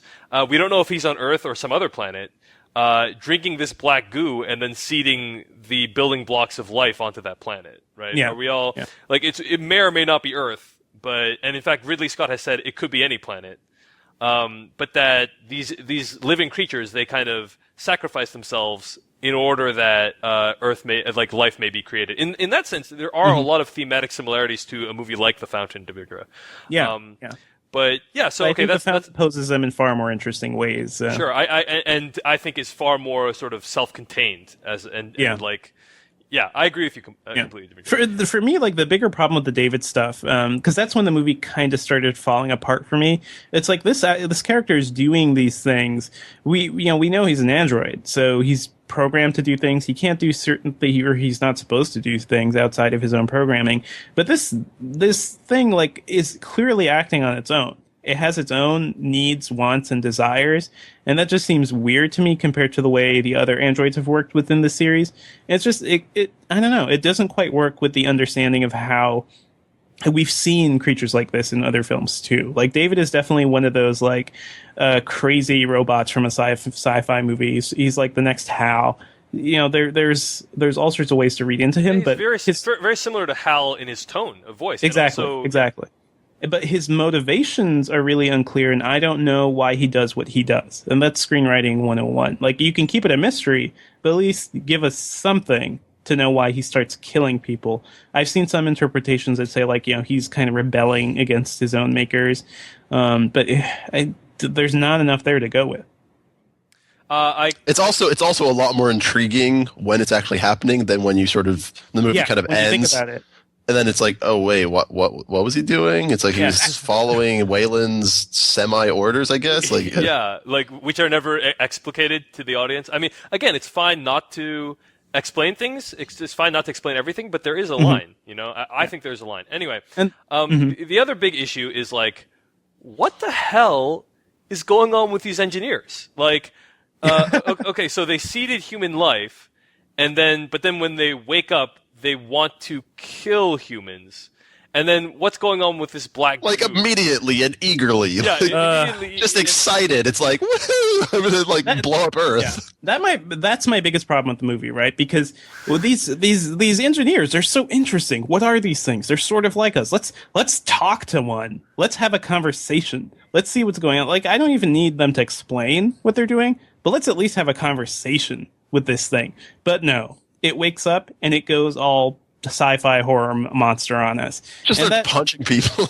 It's what a wasted potential. Like, that's the biggest problem for me. Okay, well, guys, somebody on the internet has actually tried to make sense of this. in what is probably one of the best articles about this film that I've read. And this is actually written on cavalorn.livejournal.com by some random guy on the internet called Cavalorn. LiveJournal, also, a blast from the past. Definitely. Like digging this up from an archaeological dig of the internet. The article is called Prometheus Unbound, What the Movie Was Actually About. And the interpretation here is that, that the engineers seeded life on Earth and that they were like benevolent creators, but that something clearly happened to alienate the humans to the engineers a couple thousand years ago. 2,000 years ago. 2,000 years ago, which is what kind of put the engineers into like cryostasis, right? And so what could have happened 2,000 years ago that that might have alienated the engineers? And according to this article here, from the engineer's perspective, so long as humans retained the notion of self-sacrifice, we weren't entirely beyond redemption, but we went and screwed it all up, and the film hints at when, if not why, the engineers at the base died 2,000 years ago. That suggests that the event that turned them against us and led to the huge piles of dead engineers lying about was one and the same event. We did something very, very bad, and somehow the consequences of that dreadful act accompanied the engineers back to LV-223 and massacred them. If you have uneasy suspicions about what a bad thing approximately 2,000 years might be, let me assure you, you are right. Here's an astonishing excerpt from the Movies.com interview with Ridley Scott. Movies.com asks, "We heard it was scripted that the engineers were targeting our planet for destruction because we had crucified one of the representatives and that Jesus Christ might have been an alien. Was that ever considered?" Ridley Scott responds, "We definitely did, and then we thought it was a little too on the nose." But if you look at it as our children are misbehaving down their scenario, there are moments where it looks like we've gone out of control, running around with armor and skirts, which of course would be the Roman Empire, and they were given a long run, 1,000 years before their disintegration actually started to happen. And you can say, let's send one of our more of our emissaries down there to see if he can stop it. Guess what? They crucified him. And then that's the end of the quote. "Yeah, the reason the engineers don't like us anymore is that they made us a space Jesus, and we broke him." Reader, that's not me pulling wild ideas out of my ass. That's Ridley Scott. So I'm not even going to delve into whether or not that actually makes sense in the context of what we know about Christianity. But the idea, I guess, does make some sort of sense in the context of the film, that something catastrophic happened 2,000 years ago, and then that's why the engineers hate us, which is why they're like, oh my gosh, humanity must be destroyed. One final point that kind of closes the loop here. What is going on with the black goo, right? Because at the beginning of the movie, we see the engineers drink the black goo, and it creates new life. And then at the end of the movie, we see humans coming into the room, and he's like, oh my gosh, we're changing the atmosphere of the room, and the black goo becomes, freakishly dangerous. And is it the same black goo? Like same black goo. One of the answers that this person Cavalorn proposes is that the black goo is it takes on the characteristics of the psychological characteristics of the people that are near it. So for the engineers, it's like, oh, these are like life-giving people, and so the sort of black goo is like, propagates life. And for humans who seek only their own survival and they're always looking out for number one. And you notice like the first sort of incarnation of the black goo is a serpent-like object symbolism. That the black goo for us ends up spawning like the face huggers and the alien creatures and all the stuff with the acid and all the bad stuff that we know from the Alien series. So that's one hypothesis of what is going on in this film, which is otherwise pretty difficult to decipher, I think. So what do you guys make of that interpretation? Does that interpretation make sense to you? Yeah. And do you think that even in spite of that, the movie, like, are you now like, oh my gosh, Adam, you're like, this movie now completely works and I totally love it now, right? What is your reaction to that? I think that's like, that article is great at finding a way to make sense of what Prometheus is. And I'm more impressed with the article than I am with the movie. Because honestly, though, I think you could ultimately do whatever you wanted to sort of fill in the gaps, because there are so many gaps in Prometheus. Right. That you can really do the work for the writers, fill in the gaps that are actually not really in the text in any significant way, and find a way to make it make sense. I mean, you could also bring up the Jesus iconography, because there's at one point what appears to be a xenomorph sprawled out in a sort of Jesus pose on a wall at one point. Yeah. So you could say like, oh, that was actually supposed to be sort of representative of the alien Jesus. You can do a lot. That's my question, is if that interpretation is correct, the one I just read, why would they have like this sort of altar to the alien in their thing? That doesn't make any sense to me. Especially since like the ending seems like it's supposed to be like the initiation of everything that eventually unfolds. Right. More. So why do they already exist? Like that's what I'm talking about. There's so many gaps that you can choose how to fill them in, and if you're smart enough, like the writer of this article clearly is, you can do it in some pretty interesting ways. I wish the movie had done that. Yeah. I don't know if are we allowed to like read the space Jesus theory into the text just because Ridley Scott was like, oh yeah, we thought about it. I don't think so. I mean, I think because it may not, if it doesn't come back in the future films, right? Then clearly they just dropped that idea. They didn't pursue it or anything. But the thing is, like, without the space Jesus theory, a lot of the movie doesn't really make much sense. Like, why would the engineer freak out at Wayland at the end of, like, what? It doesn't make sense. Like, they created humans, but now they're angry at humans. Like, what? Well, that's and how quickly they determine, like, it's like they want to destroy Earth. Like, clearly they. Yeah. But yeah, that's the big problem, right? Is if Space Jesus is the answer to all of this, it's not in the movie. So then clearly the movie doesn't make any sense. Like, that's Devindra, Space Jesus is the answer. I wish you would see that. Is the answer to life. Well, Dave also told me this in real life too, and I said no, sir. Okay. But you know, it's like, the thing is, like, this is one of those examples, right? Of the movie not quite, or them not being even brave enough to even approach this idea, because it sounds like that could work if you artfully wove in something like the beginnings of Christianity with this whole alien mythology. It could actually work, but it sounds like somebody was too chicken shit to actually pursue that idea. Because I'd want to see a movie do that. I think it would be totally bad. You know, I'm like, after we record this episode, I'm literally going to go eat breakfast and go to church. But it would be totally badass to see this movie assert that Jesus Christ was an alien. I mean, they just like, you got to admire the audacity of that. Clearly they couldn't. Like, I'm sure the studios never would have let them or anything, but that would have been an interesting sci-fi idea. It would have like wrapped in. At that point, you open up like all sorts of religious mythology too to tap into. I don't agree that the studios wouldn't have allowed it, Devindra. I think if you had done that, this would be the most buzzed about film of the summer. Not that it already is, except for being stupid. Like, that's the thing. Like, either you're buzzed about for being courageous or you're buzzed about for being stupid. So I don't like that's one of those big missed opportunities for me. The alien imagery on the wall actually makes a certain amount of sense, though. If you look at this movie, it is all about creation and death. And those are like the broader themes of religion and of, I don't know, of a lot of thinkers as well. So it's like the aliens, it seems to me, have always represented death to the engineers or whatever. And then they eventually became the death of the engineers and to us as well. Right, yeah. So, the idea being that humans polluted the black goo and caused it to spawn aliens, which then went on to massacre all the engineers. Right? Mm-hmm. That's kind of...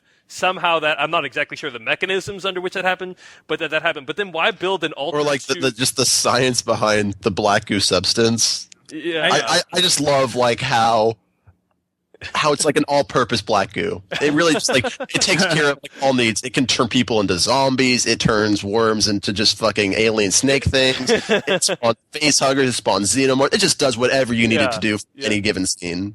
Definitely.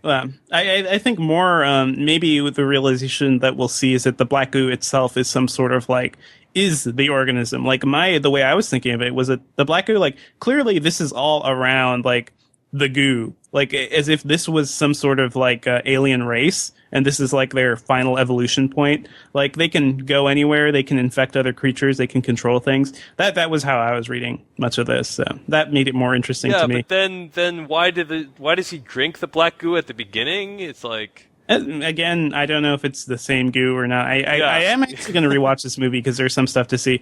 But you know what? Despite the nitpicking, you were saying like, why build an altar to the alien? Well, why build an altar to the thing that destroyed? They wouldn't be the first culture to do that. A lot of cultures worship death alongside worshiping life. Like it kind of makes sense in that regard. I do love how like in that image, or in that mural, you do get the Prometheus image too of like the engineer ripping something out of his abdomen. And I actually do love that the movie does bring that back. That scene, we haven't really talked about the set pieces in this movie yet, but that Prometheus scene, like with Elizabeth Shaw in the machine ripping her own stomach open, that's pretty remarkable. I thought, like, that's one of the things that make me love this movie, despite all of it not making any sense. You have something remarkable like that. Like, I haven't seen a scene like that before. We've seen the other Alien movies try to top the the chest bursting or the other scenes in Aliens. Like, this is legitimately something new and interesting. I just wish. That was really well executed, I have to say. I thought that scene, taken completely out of context, because I think that's the biggest problem with the scene, is that it's not set up very well. So when it actually happens, just something about the pacing just feels off. Well, Adam, start with the fact that, like, there's two people that are trying to restrain her, and then she kind of, like, hits them, and then they are never heard from again. Yeah, she just runs off, and it's like she's in the clear, I guess. There are a lot of side characters in this, but that scene, Devindra, I really do have to agree with what you're saying. There is like that scene is kind of amazing. Yeah, and it's actually one of two of my favorite scenes in the movie. The other one being when David goes onto the ship and he's just like in awe of what he's seeing with like this essentially this star map that is like this 3D holographic imagery around him. Just seeing that, especially us seeing it in 3D, that like I felt that same sense of awe that David was. Great depth. Yeah. So I really just appreciate. There was individual moments in this film that just made me wish the film around those moments were better. But the movie, I agree, is worth seeing in theaters in 3D just to experience those moments. But yeah, I mean, that scene in particular, right, with like they set it up so well when she discovers the machinery at the beginning, and she's like, "Oh, they only made like 25 of these or whatever." Yeah, this will never come back. Yeah, but it's just like that is classic. Like, you know, it's not Chekhov's gun; it's Chekhov's body surgery capsule. You know, it's like the Syrian machine. It's so good, and kind of the way it actually reminded me, Devindra, of the Fifth Element. You know, that the capsule machine in that movie, and it just like seems like a logical extension of what technology would be. That being said, it is a machine that, for some reason, can expertly extract a creature from a human host, but just leave it suspended above that person and not like put it away somewhere. It's just like hanging there on top of her. Still relying on age-old staples to sew people back up together. Yeah, it's I love the scene. I love the execution. I love everything about it. But then that also begins like this whole other series of problems with the movies. Like, she becomes action hero after getting a cesarean.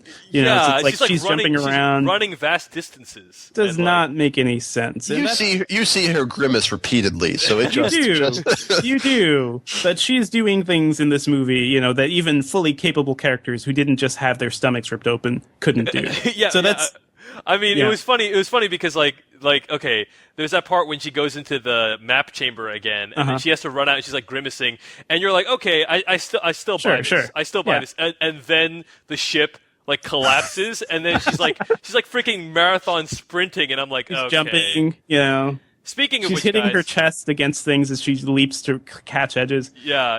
And that to me feels like another screenwriting issue too. It's like that seems like a scene like after that whole alien scene, give us a time to breathe or something. Like, you know, that didn't need to happen immediately. This whole other sequence of events, like she didn't need to find Wayland immediately after that. Like, have her escape, collapse or something. Like, there's no time, there's no progression in this movie in a way. It just feels like a lot of things happening one after another. Speaking of which, I mean, what did you guys think of the very sort of ending and kind of how she ends the movie and how the movie ends with that last scene with the alien coming out of that thing? And any thoughts on the end? Like, did the ending leave you wanting more, or did it leave you wanting less? The alien scene left me baffled her leaving to go visit these creatures, I want to know more. Like, I want to know more about what's happening. You guys were saying, like, some of the characters, or most of the characters, aren't well drawn. I think Elizabeth Shaw was well drawn. I thought, like, her companion character, like, you kind of get the sense of what they're doing. Some of the main characters, you kind of get what they're doing. But I don't know, like, what is her greater mission? And I guess how are they going to explain how we never really heard about it in the other Alien movies? I don't know. The ending of the film kind of pissed me off because it essentially sort of nullified pretty much everything that you actually just watched happen in a sense, because the movie starts off with the pursuit of answers, and that's what it's about. It's like the pursuit of answers. It's like, and they even address that. It's like, that's what makes us human. And at the ending, it's like, well, yeah, it's the pursuit of answers. That's what makes us human. Let's go look for answers. And it's like nothing has really changed. It's just they're just doing the same thing, and that's what the movie's about, is that even through all of this, she's still pursuing it. But I didn't actually believe, like, at that point that she would want to. Like, I didn't believe, like, after everything she just underwent, like, just experiencing, like, her loved one being burned alive in front of her, and then fucking giving, or almost giving birth and having an alien cut out of her. It's like, would she really, like, still be that, like, gung-ho? It's like, oh, I want to meet these people, find out what the truth is. It's like, I would, like, want to get the fuck out of there, take a nice long bath, maybe relax for a bit. Yeah, at least give myself a year to work around to it again. Maybe let these staples heal. Maybe for a little while. I mean, that was one thing that was always great about Ripley, right? She always, like, her decisions were always, they made sense. They made a certain amount of logical sense. Like, she never really wanted to keep doing this. In Aliens, she was like the reluctant hero that they had to bring back. But here, I don't know, for some reason, Shaw is just so gung-ho about everything when she shouldn't be. Not logically, anyway. One thing I want to say about... actually, I meant to bring this up when we were talking about Aliens, but one thing I wanted to mention is just that I do think you lose a little something when you go full CGI compared to using miniatures. Because in Aliens, it was clear that they're still using miniatures for, like, the ship and stuff.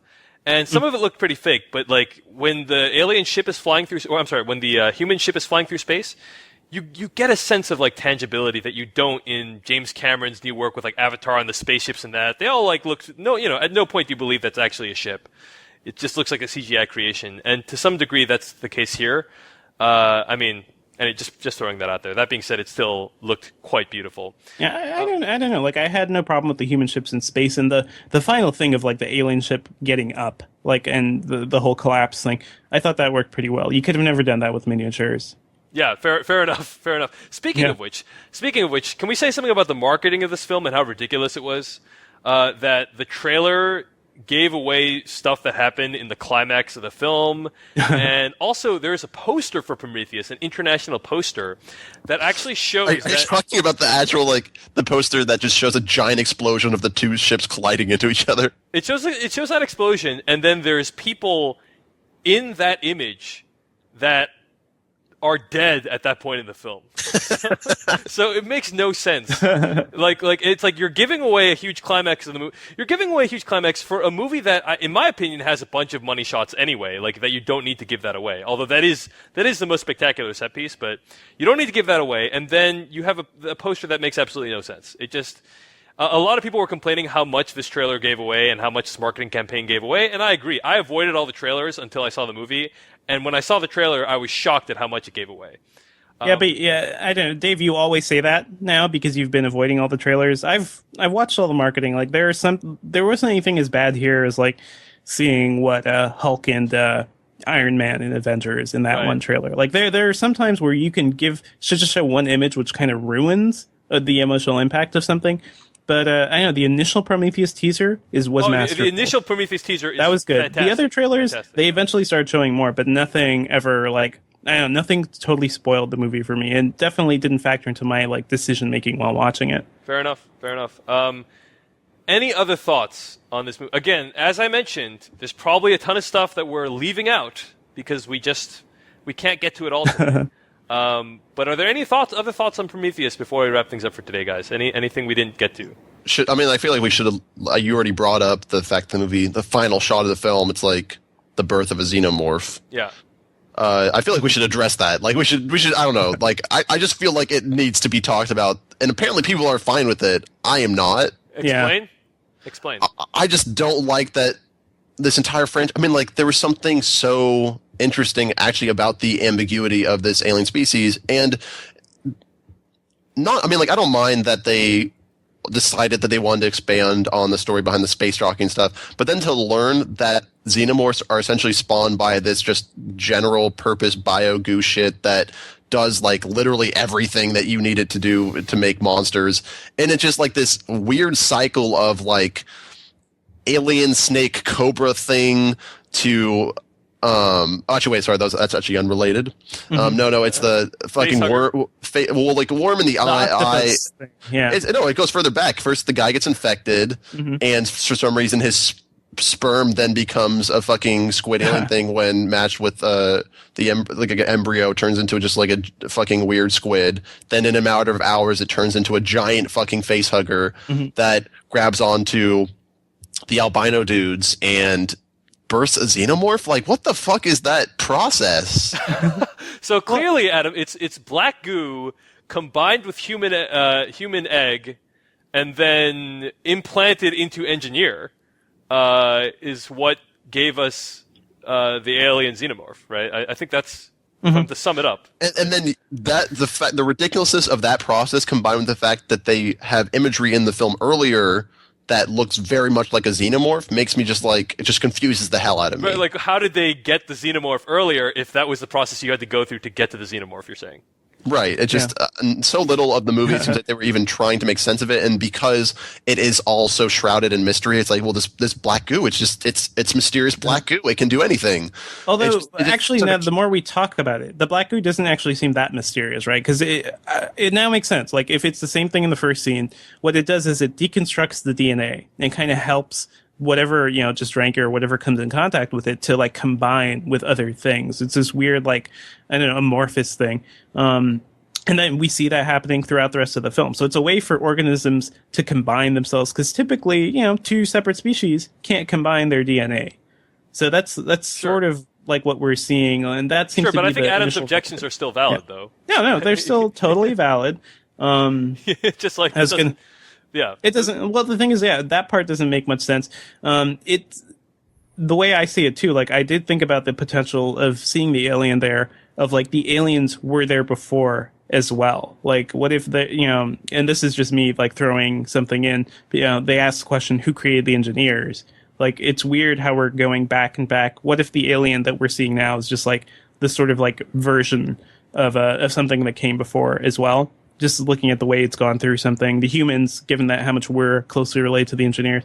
That's one thing that I talked about. My big problem with that scene, though, not even it making any sense, it was just so artlessly done.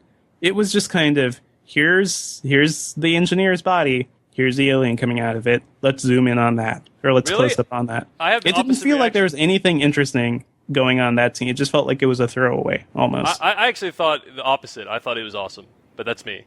I thought the moment itself, like, it looked good. Yeah. I thought it looked good, but my problem actually was just the setup of it being like, speaking of the cop-out thing again, like, just the fact that it turned into the squid thing turned into just a giant face hugger that manages to incapacitate the albino dude when she's being chased by him mindlessly for some reason. It's just, I don't know, there's just a series of events. It just, like, did nothing for me. And then for that to eventually, the payoff for that to be, look, xenomorphs. Isn't that cool? Like, this is what you came here for. See, we're part of the Alien franchise. It's like, okay. It would have worked a lot better if we actually cared about every one of those individual moments. And the thing is, we could have. Like, all the building blocks are there. Yeah. The movie just didn't connect them well enough. So yeah, I mean, I agree. It's a failure on a character level, and ultimately, I think it's a failure on a script level because it just doesn't explain enough. Like, you can leave some things open to interpretation, but if the audience needs to do all these crazy logical contortions in order to make your script make sense, then I think you have failed on some level. And a lot of people feel the same way. Twitch Film wrote an open letter to Damon Lindelof asking him to stop writing movies. I don't know if you saw that. I mean, that's kind of cold, if you ask me. But I mean, he's consistently proven himself as a guy who sets up great ideas and never pays them off well. Well, Devindra, please. I think you're forgetting Cowboys and Aliens as a masterful script, please. Indeed.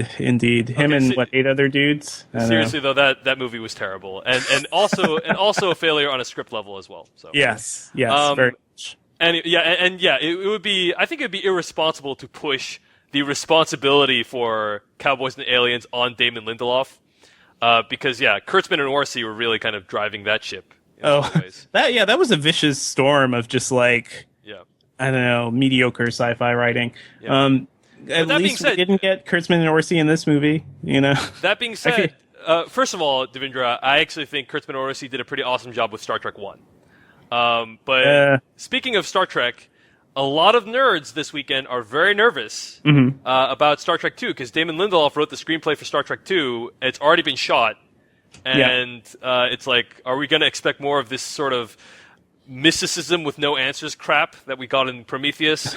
It's very very uncertain future for the Star Trek franchise under J.J. I think I saw him tweet once the review started heading out. It's like, I'm just going to go get drunk now or something along those lines. Like, I'm going to get off the internet and just get drunk. Yeah.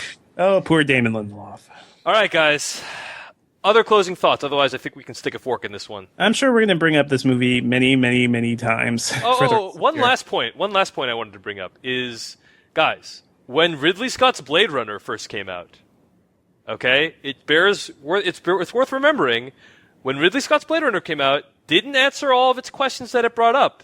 You know, questions about what does it mean to be human, questions about is Deckard a replicant. People panned it for its sort of oblique message, its oblique storytelling style, and it ended up becoming one of the most revered science fiction films of all time. Is Prometheus going to have a similar fate, where people blast it now, and then 20 years from now, people are like, man, that movie was a work of genius? The big difference is, and I've seen this comparison a few times, there's actually a great review online from some guy's site called Some Came Running. It's called A 19-Year-Old Asshole Sees Alien for the First Time. And he's writing about like how the first time he saw Alien, like he was kind of dismissing it because, he saw the aliens very reminiscent of another film, The Eraserhead Baby or something. And like he was trying to outsmart it. And then he said like a couple years later, actually, if you look at it in terms of like the actual making of the film and of actual, I don't know, form, he actually really came to love and appreciate Alien. So that's one thing. This movie has actual dumb things going on. Like Blade Runner may have gaps, but there's less going on there to criticize than. You're right. There's slightly less, but there's not that much less. Like the whole Blade Runner program is kind of dumb if you think about it. Yeah. Like why make replicants completely indistinguishable from humans? There's no reason to do this. But Alien and Blade Runner were when Ridley Scott was spending a lot of time in silence and just showing us imagery, telling us stories, with his great visual sense. This movie could have used some of that. We could have used some of that storytelling and not this script trying to give us stupid shit. All right, guys. Well, also I want to add to that. Like, you look at Alien and Blade Runner, and there's this gradual reveal to the mythology, those reveals complement what came previously. Like, it builds upon it, and that sort of general idea you get of, I mean, yes, you don't get all the answers, but what you do get is actually interesting, and it makes you think about what else there is out there. That's why you have like these scenes where they hint at stuff that you don't actually get to see, like what you quote frequently, David. What is that? You probably can quote it better than I can, about seeing starships like. What is? I've seen like attack ships on fire off the shoulder of Orion, like that type of thing. Mm-hmm. Exactly, that type of stuff where like you don't actually get to experience it yourself, but they speak about this world and this universe that you're in a way that actually makes it feel like there is that story there. That story does exist. Those answers do exist, and Prometheus doesn't have that. It feels like he just didn't do the work to connect these dots because it's like, it's ambiguous and mysterious. And if he did do the work, then he did a fucking horrible job actually putting it into a context that makes you think that those answers exist. All right, guys, I'm just going to say, and I sort of attribute this to John Golson over at movies.com, but here are some reviews of one of Ridley Scott's films. It's a mess as far as its narrative is concerned. Almost nothing is explained coherently, and the plot has great lapses. The end of the film is both gruesome and sentimental. Mr. Scott can't have it both ways any more than he can expect over-decoration to carry a film that has neither strong characters nor a strong story. That hasn't stopped him from trying, even if it perhaps should have. You might think that was a review of Prometheus, but but it was actually a New York Times review of Blade Runner. Dun dun dun. Sorry. Oh, man. Why don't we go do the opposite here? Why don't we find Ebert's review of Prometheus? Yeah, exactly. Like you can find these, you can mix and match these things so easily. Ebert gave Prometheus a 4-star review, calling it like a fine science fiction film and yada yada. And the thing is, like, and he said Blade Runner was pretty crappy at the time. I remember that. I do remember that too. First sentence of Ebert's review: Ridley Scott's Prometheus is a magnificent science fiction film, all the more intriguing because it raises questions about the origin of human life and doesn't have the answers. Dun, dun, dun. And just so you know, for Blade Runner, he gave it 3 stars, so he didn't say it was bad, but he said the movie's weakness is that it allows the special effects technology to overwhelm its story. The obligatory love affair, this is Ebert on Blade Runner from 1982. The obligatory love affair is pro forma, the villains are standard issue, and the climax is yet one more of those cliffhangers with Ford dangling over an abyss by his fingertips. The movie has the same trouble as The Replicants. Instead of flesh and blood, its dreams are of mechanical men. So, this may call into question your trust of Ebert in general. but yeah. You can find this in any reviewer. I feel like you can find these sorts of like patterns in looking at other filmmakers too. It doesn't really tell you anything. What does that prove? That people reviewed like another film similarly to how they're reviewing this one. We kind of have to look at things individually instead of trying to find patterns. Well, I think what it reveals, Devindra, is that sometimes a greatness of a film is not truly recognized in its time. And the question is Prometheus one of those films? All of us are saying no. Maybe 10 years, if and when we're still doing the Slash Filmcast, we'll revisit this and say, wow, that was truly a masterpiece. Yeah. I'm not saying it's terrible. I doubt it. I doubt that's going to happen. I think a lot of the people who are panning it now may come to appreciate other aspects of it, like completely panning it. But the thing is that this movie is well received. Like, this isn't a situation where most people are hating on Prometheus. It has like, a 75% Rotten Tomatoes. I've seen a lot of good reviews. I've seen good crowd reactions too. This isn't a movie that needs to like grow into praise or anything. It's already being praised. I feel like maybe eventually will like other people who just hate it will come to appreciate certain things, but this is not the same situation as like Blade Runner was, which was just like a misunderstood masterpiece in a way. All right. The other thing, I just want to not go off on a tangent here, but just to address the whole thing, speaking about general social consensus of a film over time, people use that as though to like definitively state the quality of a film. Yeah. There are still people that have very reasonable reasons for disliking Blade Runner. Right. And I think those, I mean, like I really, really like Blade Runner, but I don't see those criticisms as not being valid because, that person felt them and they were valid to that person. So like everyone has like their own take on a film. I don't think that my hatred of Prometheus, if I want to overstate it to that degree, is the right answer of how to feel about Prometheus. It's just how I feel about Prometheus. I don't think we need to have like a general consensus to define what's a good and bad film. But Adam, everyone knows the only reason the internet exists is to drive the entirety of humanity to one opinion on a film, right? Correct. Yeah. We're all clear on that, right? If you don't like the Avengers, you're evil, I think is what my point is. So anyway, guys, I think that's going to bring us in. We've been going for quite a while. Obviously, we haven't done an episode in a couple weeks, so here's an extra long one to remind you of why you didn't miss us. If you'd like to hear more episodes of the Slash Filmcast, you go to slashfilmcast.com.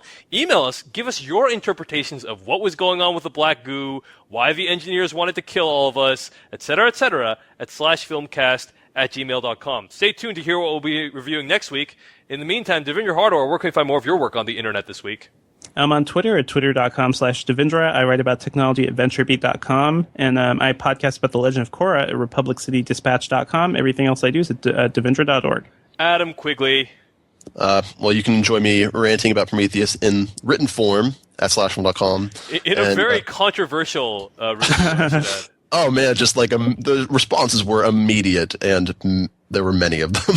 Yes. You can also follow me on Twitter at twitter.com/alwayswatching. You can find me at twitter.com/Dave Chensky. That's Dave Chen, SKY, and DaveChen.net. Tune in next week. We'll be reviewing Wes Anderson's newest film, Moonrise Kingdom. Thank you guys for listening to the official podcast of slashfilm.com. We're out. We watch the movies, flicks,